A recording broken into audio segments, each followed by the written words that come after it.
welcome to episode number 17, our very last episode of What Sex Got to Do with It. And we have my favorite 84-year-old great grandmother in not just the universe, but the multiverse. And Boy, it's good there aren't any more chapters. we've run out of, so as we've been doing, the title of this chapter, say chapter 16, it's evolutionary insight into social problems. I think it's obvious, but tell us the basis of the name of this chapter. I was daydreaming. What is this last chapter? Oh, evolutionary insight into social problems. Well, hold on. Yeah. What were you daydreaming about? I don't know. I'm a dreamer. I'm a daydreamer. Right. I get caught by these pretty peacock feathers. I was just sort of thinking about the fact, gee, we really did. Len is a workhorse to have done 17 of these interviews. I was kind of impressed about that. But yes, what I'm trying to do here is to think of the social problems that we experience as a social species and how understanding what I think are species-specific behaviors that I've hoped I've convinced my reader that these are evolved. They influence very strongly, but we can rise above them. We certainly have risen above many of them. But in this chapter, I look at some of the social problems and how, by applying the kinds of logic we've been talking about, like a collection of resource rents and so forth, we actually can correct for some of the social problems that plague us. So just trying to give an example of that. Yeah, because the book ends essentially, with the quote by the cartoonist. Walt Kelly, his little possum, Pogo. We have met the enemy, and he is us. And it's funny, because I had to give a speech on Memorial Day, and I pretty much started off that way because you probably know Memorial Day means it was started to not celebrate, but to acknowledge the Civil War. And that is certainly a case where for this country the enemy was us, and then I said, but really now, instead of us being concerned so much about Russia attacking us, because of course the whole situation in Ukraine is still kind of top of mind. I said we had to really be concerned about the insurrection, and that's certainly interesting. And so then to see this here in your book is kind of reminded me of that. But also, in a certain way, it's kind of, I want to say depressing, but it makes it almost seem that the problem is intractable because while you're fighting against yourself. But at the same time, it almost makes it possible, I think, to kind of understand the enemy better and try to rise above it, as you often say. We have made progress. Just in terms of the opportunities available to women. I say that just as Roe v. Wade has been overturned. And that may be a reaction to the advances in opportunities that are made available to women. But we are making progress. We can rise above many of these things. We've proven that we can. I think we've made incomplete progress, very incomplete progress, in terms of some of our racial biases, our tribalism. How can anyone turn on the television and anything that they're talking about, the war in Ukraine, the January 6th investigation, the pandemic and the reactions to it and the way we've kind of split into tribes, and think that we're a pretty species. If this is the species, if you were given the assignment, I wish I were still a social studies teacher. I briefly taught middle school social studies in my past. It would be so much fun to give a class the assignment, design a species. Design a species. What would the ideal species be for you? What would it look like? and I just think that would be fun to talk That about. would be. That's interesting. That's something to think about. Yeah. But, and in a sense, you know, I say that the way females chose their mates, in a sense, did shape us as a species. In a way, it designed us as a species. And what was initially absolutely very adaptive has become maladaptive when carried to excess. So if you were designing a species, could you put built-in checks for some of those excesses? Could you do away with the tribalism? Maybe because I'm female, but the idea of war is, I look at the scenes of war and I definitely feel like, am I an alien from another planet? I can't understand what makes someone want to pick up a gun and shoot another person. I mean, it's just, how can we talk about these things as if they're just part of the day-to-day? They're as shocking to me as if I've really been, you know, the species from another planet, not Mars, but maybe Venus, and come down. And so anytime I turn on the TV, I kind of think, who are we? What bizarre creatures we are. Why aren't we all killing each other? The Russians and the Ukrainians are so genetically close. How can they even now suddenly see themselves as in opposition? Right. And so I just think, like, what kind of a species makes rules?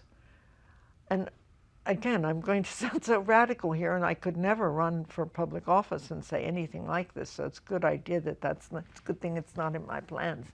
But how can we be a species who makes a rule that it's okay to go to war and devote so much of our economic resources to building of weaponry, which we do, how our investment in the military-industrial congressional complex. Ooh.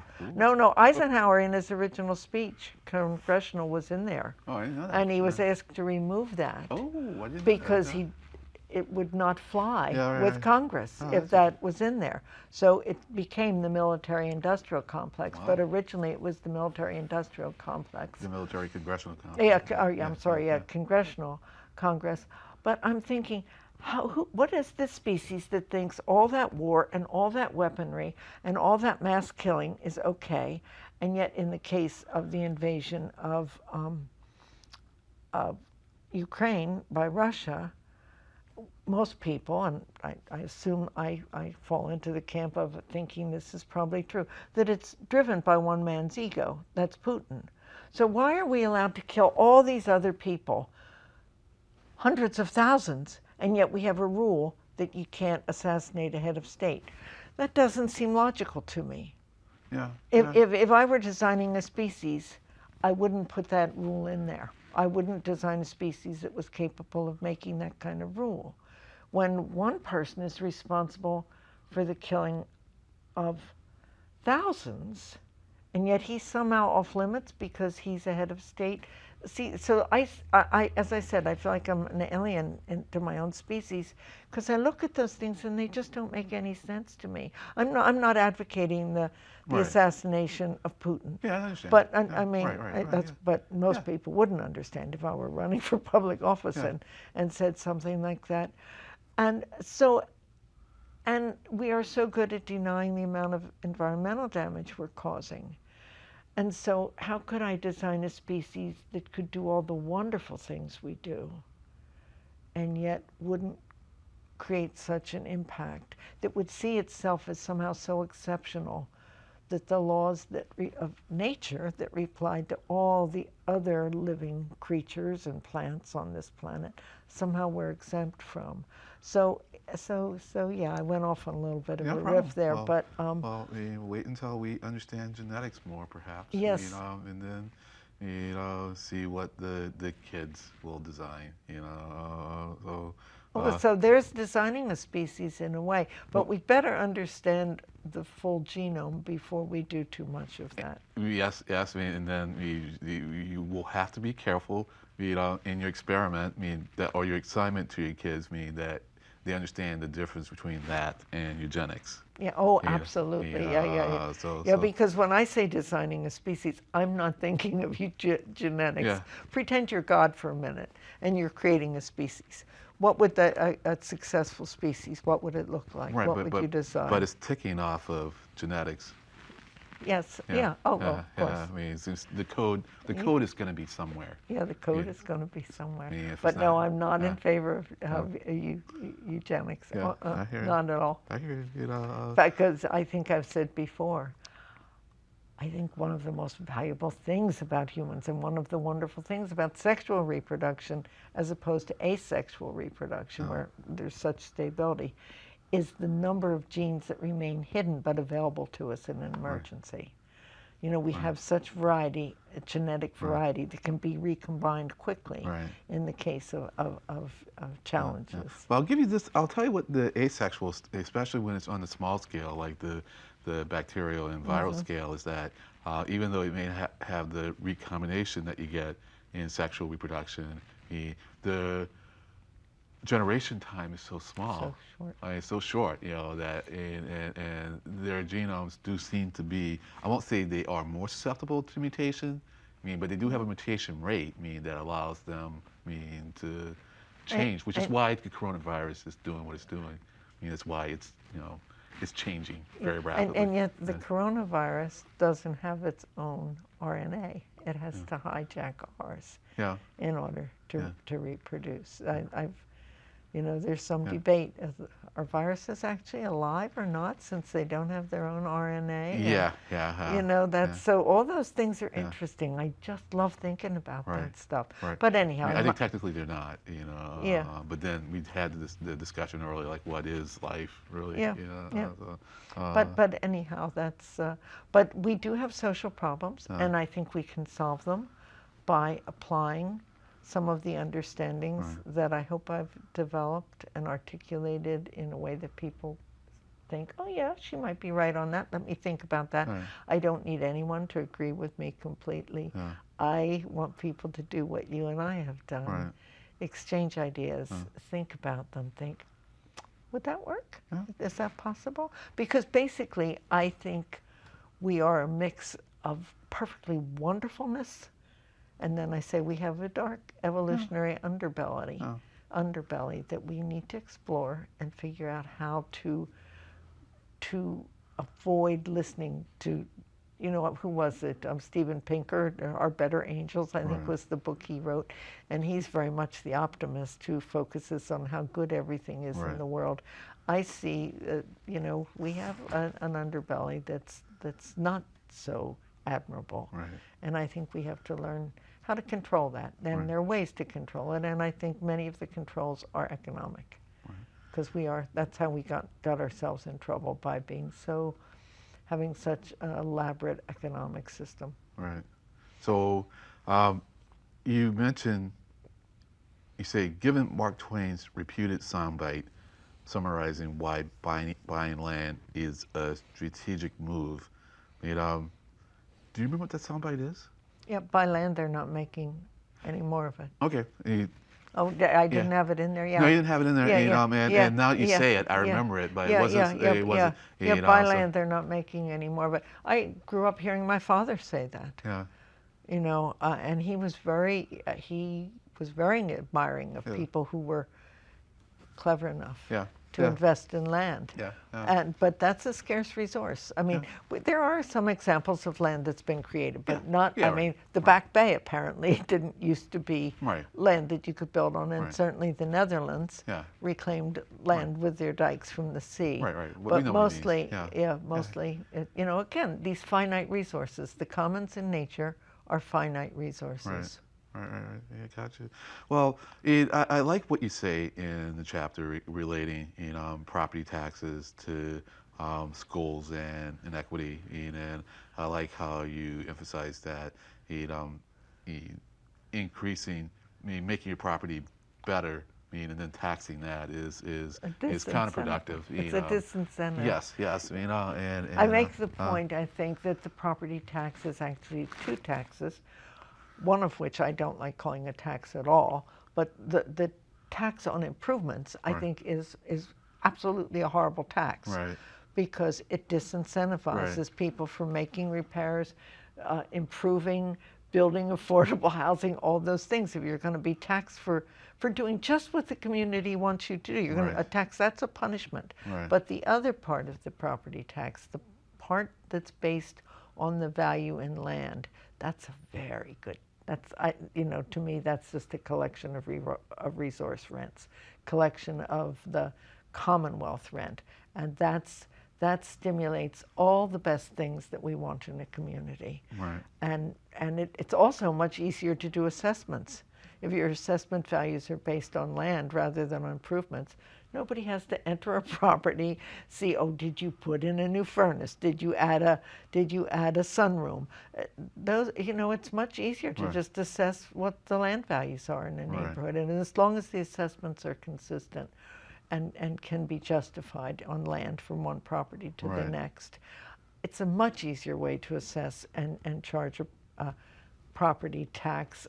In that case, if it's only on the land value, to me, I don't like the term tax. Right. But that's just quibbling over semantics. Right. Right. Right. Right. But in my dream world, people would never be taxed for improving their housing or the property that they own. And the land value is always going to be market based. Yeah, pretty much. I mean, you can look at, yes, pretty much it's market based. I mean, not entire. I mean, there's some areas that are more desirable, and so they would have a higher market value, like in near water, or of course now that the oceans are rising, properties near water may not be as valuable, but certainly properties in a developed area like Arlington are much higher because it's locational value. So a lot of land value is locational value. But again, if you're selling it, it commands a higher price because, like, look how close Arlington is. I love Arlington. My daughter tells me, "Oh, Mom, you ought to be the head of the Chamber of Commerce. You love Arlington so much." I do. We're close to, they're talking about a housing crash and a recession. Crash. Well, It's crisis. You're saying they're talking about housing crash? Well, yes. Oh, yeah. My Georgia's friends think there's an 18-and-a-half-year cycle in land values, Oh, so and then in prices, 2026, real estate prices will crash. Right now, they're out of control, rising. People who need a home can't afford to buy one. The increase in the rate of the rate of increase is But unsustainable. Arlington is protected, not completely, but from the relative downside of a crash by investments, public investments in good public transit, excellent schools, our locational value. We're close to Boston and lots of job opportunities in the biotech area. This is we have a lot of locational value, and also we've had good investments in schools and public transit, green space. Those things protect a little bit from the extreme of a real estate crash. Right. But we're talking about the property values are market based. Yeah, pretty much. Yeah. I mean, but again, in trying to assess, for example, commercial property, I have personally been told in Arlington, well, we don't have enough commercial property. It doesn't change hands enough to be able to accurately assess the commercial land value. There are ways around that. Just because we don't have a lot of sales of commercial property, we've had some, and you can get tear downs give you a very good sense of land value. Right. If someone pays $700,000 for a house and then tears it down, the land value of that lot is a little over $700,000. It's what they paid for the property plus the cost of the tear down and removal. That gives you a very good idea. Tear downs give you an excellent idea of what land value is. So market values, though, because you were talking about how land near the water, will cost more. Because I was thinking of this in the last chapter. Scarcity. You say that it's artificial, but it's not necessarily artificial because it's created by humans, I mean, it can, like, because the shoreline isn't created by humans, No, no. I mean, but it does create a scarcity in that resource, and people will want it. Well, You know? what's artificial about the scarcity of land is when someone is taking more than they need. Right. That's an artificial scarcity to me is land withheld from use in Arlington, Right. for example. Land that's so underutilized. A parking lot is a great, parking lots are classic ways to be passive investors in land. You know, you don't have to do anything on them. The land value Right. goes up because the improvements and the productivity around you. Investment in schools drives up that land value. Those underutilized lands create artificial scarcity because they're being withheld from use while waiting for the value to rise. That's simply what it is.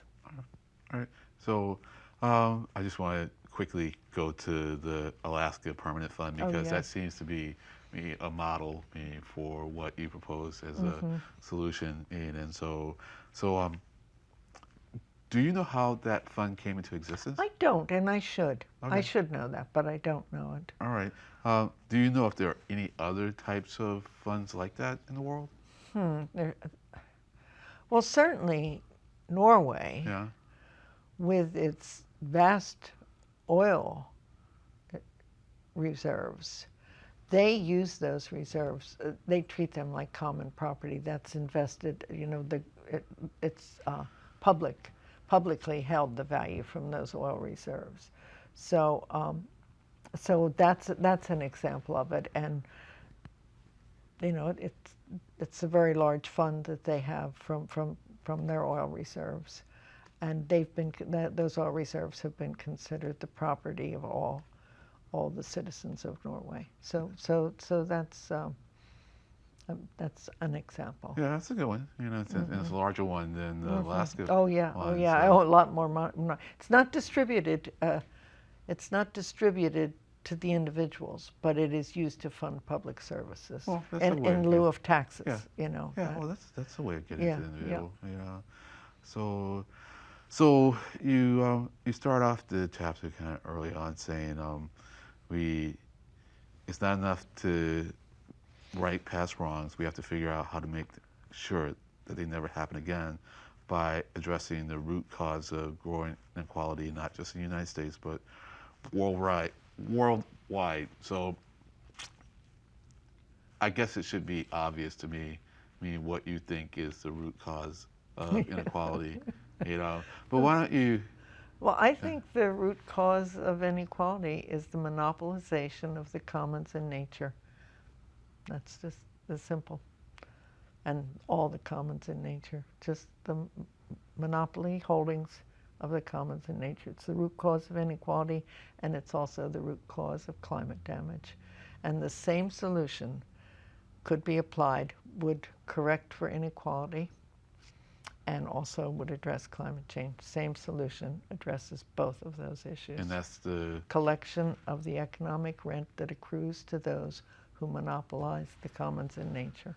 well, and with that, we're just going to hope that we can do that. And as you said, you pointed out some of the things that we have to do, and I think we just need to figure out how to do them, and so, as you said, democracy gives those who it governs a powerful tool for righting past wrongs and ensuring that it lives up to its stated goals. We need to educate ourselves. We need to vote. We need to engage with our politicians and study their policy positions, and we must make certain that our elections are publicly funded so that no one in any branch of government is more beholden to their personal dreams of economic gain and the dictates of their donors than they are to the fundamental rights of those for whom they govern. We need to listen to each other and to make sure all voices are heard. Thank you. And thank you. Thanks, Brendan, on that, Len. I yes. appreciate that. Yeah, no, it's been a really great experience. For me. Yeah, and so I'll give you a little flash, There he is. But yeah, it's And hey, a big shout out to Arlington Community Media Yes. Incorporated. Yes, What yes, a yes. valuable resource. That is one of the fabulous things in Arlington. You know, people think property taxes are high in Arlington. I have a daughter who I just love for saying, I never resent paying my property taxes in Arlington because we get so much for it. Well, thank you very So, much. I mean, so shout out to Arlington, shout out to you. Thanks for doing this, and to Arlington Community Media. I had no idea that this fabulous resource was available to us. So it's Great. good. Well, It's good to know. write another book, please. Yeah. So, well, thank you all for watching. Yeah. And who knows? We may be back at some point. Bye.